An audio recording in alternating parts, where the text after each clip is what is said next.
new point of view for the Woods Cross Police Department. We'll tell you about these little cameras, where they get mounted, and why they can give a better view than body cameras. Live from Fox 13 Studios, this is Fox 13 News at 9.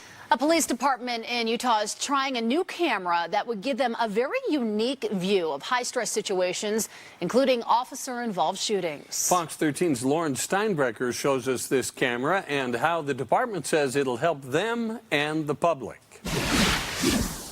The Woods Cross Police Department is adding a new point of view that you won't get on a body camera, and it's all on this little gadget.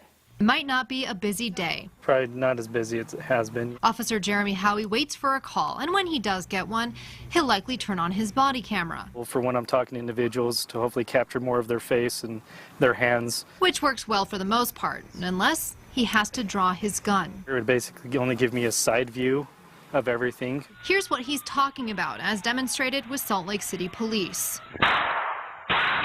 See that? The officer's arms. You don't really see what's beyond the gun, which is why Woods Cross plans to equip officers with another vantage point. Yep, the camera's right here.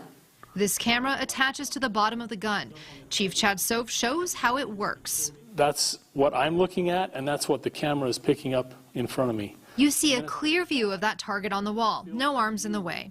It auto-activates every time the gun's pulled from the holster. It also records sound, as you hear in Chief Soph's test video at the gun range. Get a better view of either the suspect or whatever's in front of the weapon at the time. Chief Soph says it doesn't require a lot of storage and costs the same as purchasing their usual single gun light and holster, which the camera already comes with. The cost is really comparable. Right now, the plan is to give them to new officers. They won't replace body cameras. Rather, they'll help them.